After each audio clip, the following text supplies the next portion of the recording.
Well, good morning, everyone. Following on the TOS's wonderful presentation and the dance presentation of the kids, we have another type of presentation at the moment. I feel myself very fortunate to be sitting on the stage at the moment with Tran-Thi-Kim-Dieu from, well, who is living in France, but originally from Vietnam. And of course, you know me, I'm Tim Boyd from the United States. The intent of our time up here together is to, if we're really lucky in what we do, we will forget that you all are there. It's the idea to try and attempt to have some sort of dialogue, which is to say some sort of conversation or interchange where there's some stream of meaning, we would hope, related to the TS work and to universal intelligence. My own opinion is at this point in the gathering, we have really talked a great deal about universal intelligence. We can go into that, of course, but probably what we're trying to do during our little few minutes here is to try and relate this whole idea of intelligence and the very specific sort of work that we would think of as TS work. As someone who has been involved in very obvious TS work for decades now,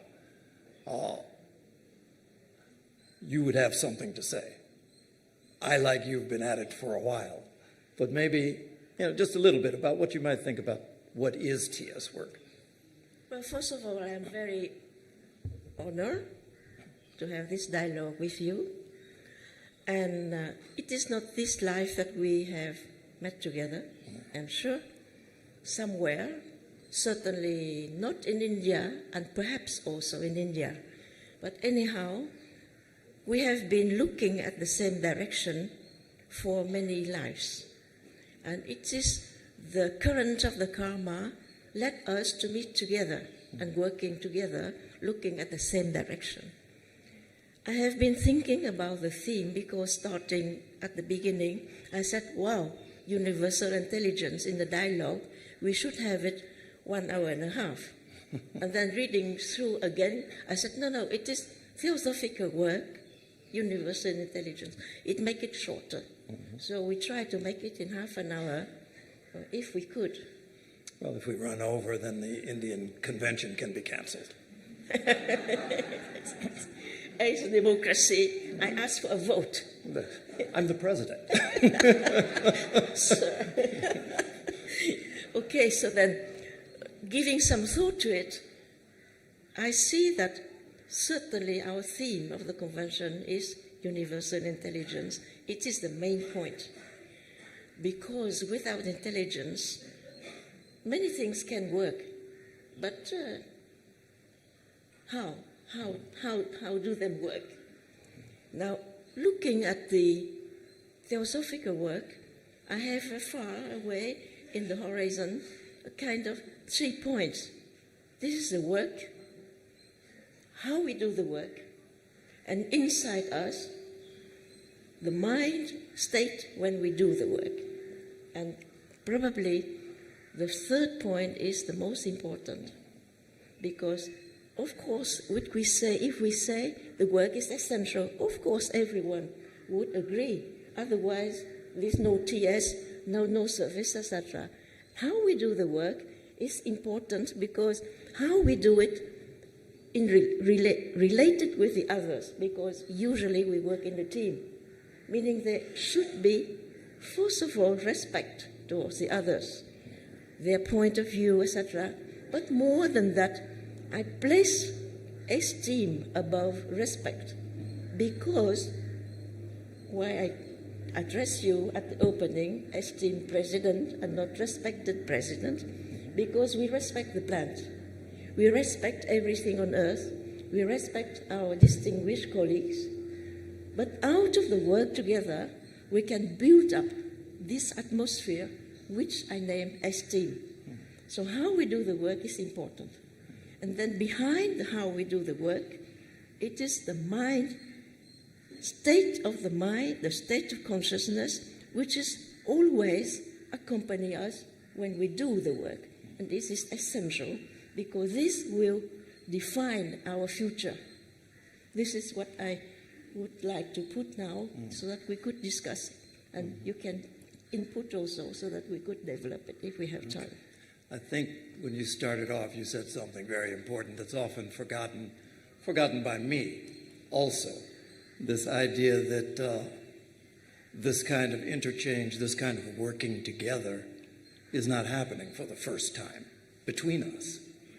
And when you have something like a TS, and we think in terms of the work that we are trying to do, it's really only a few people in this world that somehow find themselves attracted to that.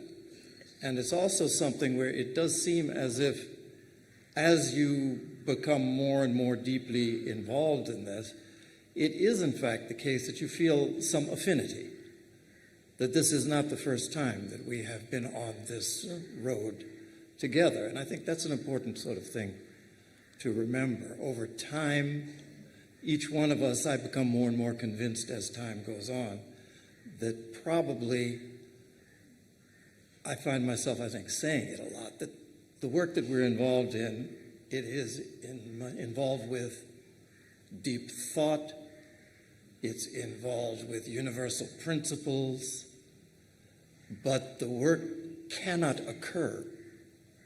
The work of the masters cannot occur without usable instruments. They need feet.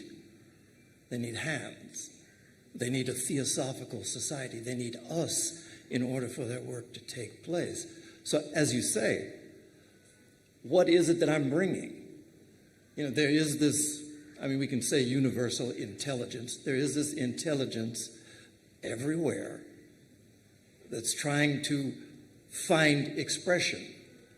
So what is it that we can do to allow that expression? I think that's where you were talking about the habit of mind, the state of our minds from moment to moment. I think one of the things that is stressed very often, at least in things like the Mahatma letters, is the idea that help is ever present, but we find so many ways to block it. And so that, I think, is always where it comes to what is it that makes this work possible for us to participate in. That make sense? Yeah. I think it is important that doing any kind of work in service, there's a kind of, I would say, some people don't like the term duty. Mm-hmm. I don't have any, I would say, specific preference to it neither, but I take it as it comes, that we have the duty to watch ourselves. What is the motivation inside? And during my travels in many countries, I can feel that really consciousness, which is manifested in our mind, the mind, the human mind, is just one particular condition of the universal consciousness, to my understanding, meaning that the mind has this capacity to be intelligent also, unless, and with condition that we don't cover it with our stupidities, I would say, my stupidities, meaning that sometimes, very often, we would listen to our preferences instead of listening and watching what is reality of the work, you see. And inside the work, we have this mindset. We are not aware of it. In my travels, and I can say the country, it is Spain, with this section, I had already 17 years of silent retreat. And sometimes questions pop up in a very, very, very interesting way. I think 7 years ago, and I hope that the Spaniards are watching us here and they will recognize what we have exchanged as dialogue at that time. There's an artist, quite talented, starting to help in the section. And during the questions and answers session, she asked, Kim-Dieu, you advocated us to serve and to do the work of the TS, but what do we receive as a reward? Well, you told her your check is in the mail? I feel it is very legitimate, because the first time we would come and say, oh, I just now put my feet there and they asked me to work. What is the return for that? Mm-hmm. And I said, well, you are not aware, but since you work without your ego invested, you are already rewarded because you lose a little bit of your ego. This is the reward. Mm-hmm. Mm-hmm. You see what is the result? This artist not only remain and serve in the society of Spain, hello there, I'm sure that you are there, she brought also her husband. Now there, instead of one, we have two serving in the TS. So this is the reward. And reward, I mean, the mindset, it is a kind of trend of materialistic thinking. I give something, I have to get back something. Mm-hmm. And if possible, the thing I get back would be bigger value than what I have given. Mm-hmm. It is our mindset. It is a kind of calculator here. You ding ding to say ding, and then we have to receive something. But the reward that we have received, I explained to the people in dialogue, I said, you receive full of reward, but you are not aware of. And 10 years later, 15 years later, I said, oh goodness, how was it? How was I so stupid that I have not recognized it as a reward? Yeah. But it is just an anecdote. No. I don't want to be too long. No. I mean, we're here to take our time. So the idea of service and reward is one of the difficult things to get away from. Yes. I think we're sort of conditioned for that. Yes. That if our efforts are not somehow rewarded, then we look to the next thing, which also makes this whole theosophical endeavor sometimes a little bit difficult to translate to others. I mean, for those of us who have found value in it, it's priceless.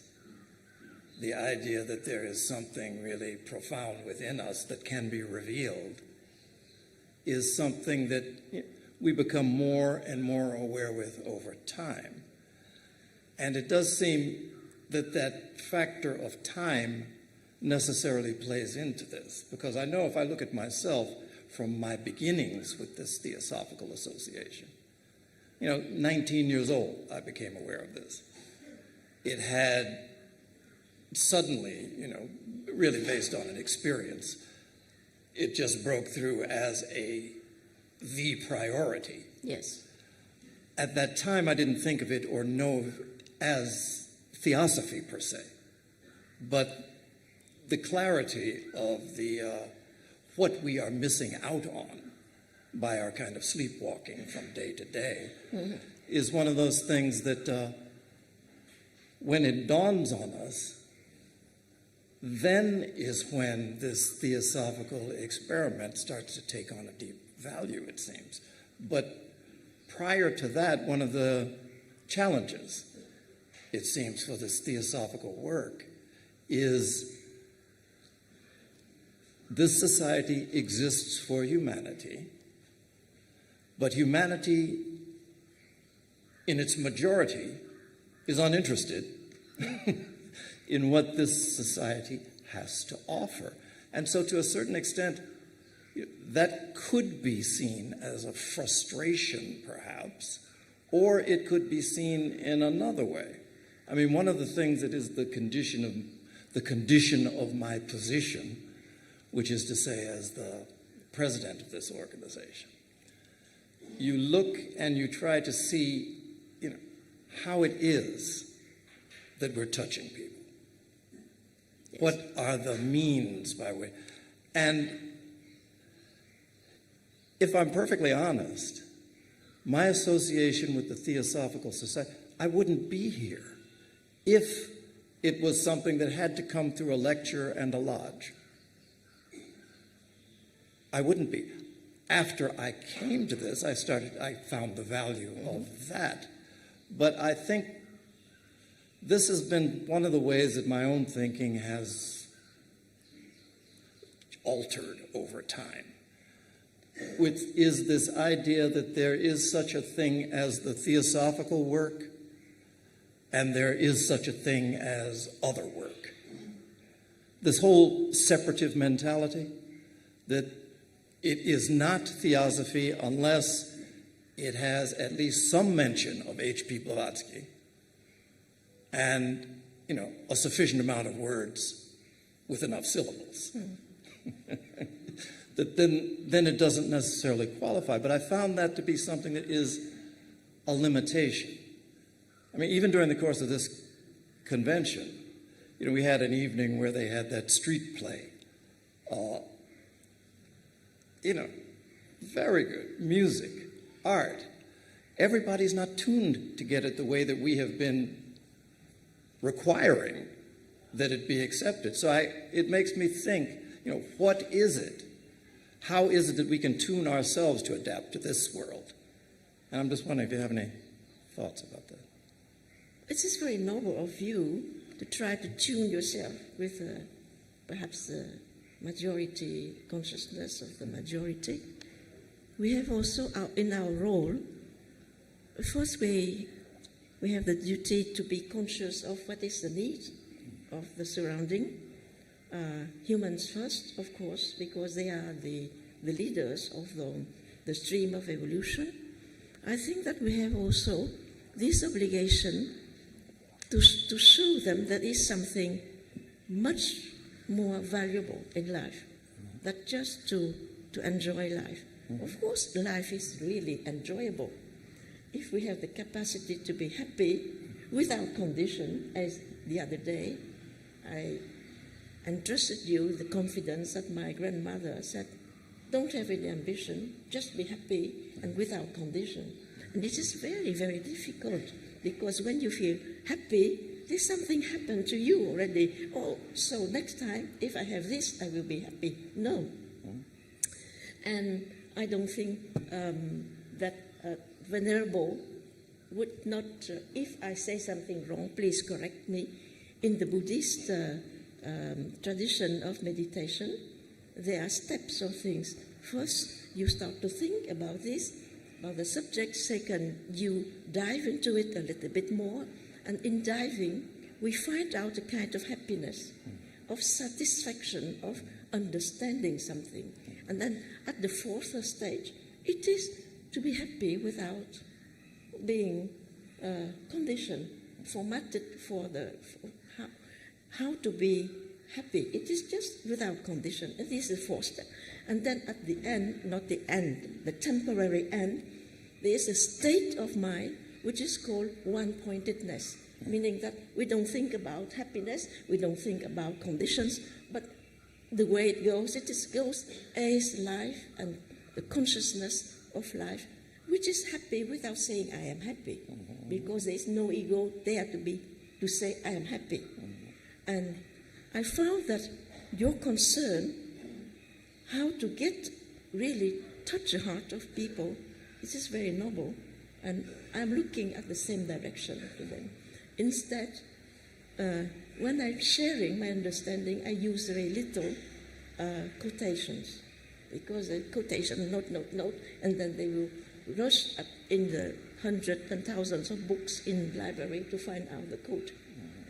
What's that? I mean that the instantaneous comprehension of things is more valuable than to go and to check whether the speaker is saying some wrong or right things.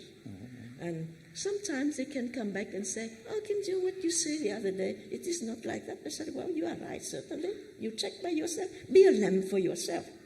And this is, I think, the main thing that we have to pass on to our colleagues, fellows. We love each other, but everyone has to find out a lamb for oneself. perhaps you find it too Buddhistic, but I think that is the basis also of Theosophy. Sri Ram wrote a very, very nice pamphlet. It's called Be a Lamp for Yourself. I mean, it's a good quote from the Buddha, as all of them are. When it comes to quotations, I know here recently I was a little bit shocked. I told this to Catalina the other day, on our Facebook, we're doing all of the sort of social media outreach, only in the sense that there are powerful quotations that come from this Theosophical tradition, things that you can be exposed to and it can move something in you. So she's taken it on where every day those things are put out there, and then the name of the person.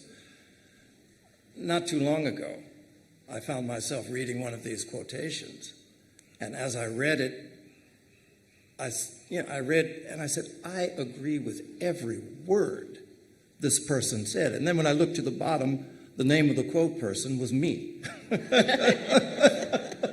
Congratulations. No, I mean, I better agree with myself. That part's not the big deal. But the shocking part was that, to hear yourself quoted is a little strange to you, particularly because mainly when you're quoting, you associate it with dead people, quite honestly. People who have come and gone, said wise things that become wiser for their absence. Mm-hmm. They're not there to make it... Well, there's something true in it. Well, but when you start to be quoted, mentioned as an author, like a wise man, some part of yourself already have died. Otherwise, we cannot move on. We are dying every instant if we are conscious. That's very good. Very conscious. We are dying every instant, every moment of life. How is it that we hold back and we say, I am that? And this is really the sickness of our mind. I want to be this. Probably would have been a better thing if I had read the quote and said, I don't agree with that, which would have showed some change. Some evolution. But this is very good, positive, because it means that you have one-pointedness in life. This is the temporary end of the process of meditation, just one-pointedness. You continue the way, and if the way is right, why change? There's another aspect of this whole theosophical, what is it? You make a sign. Okay. Fine. And what does the sign mean? What time? Up. Thank you. Well, I mean, one thing maybe we won't have time to explore here, but the idea to me also has become very clear that there is, I find myself falling more and more on the side of the value of experience. That the whole point of this is not just description, but experience. And direct experience. Yeah, exactly. Not somebody else's. And so to the degree that we can kind of immerse ourselves in that and act and speak from that, then it brings power to the things that we say, the things that we do. And if you say nothing, it becomes powerful. So this experiential aspect is one that maybe we'll take up in our next dialogue. Okay. Let it be the last words of the session. Okay. All right. Well, thank you for a very brief conversation. And thank you all.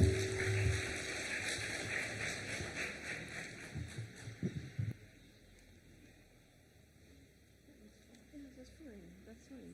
We can go for another half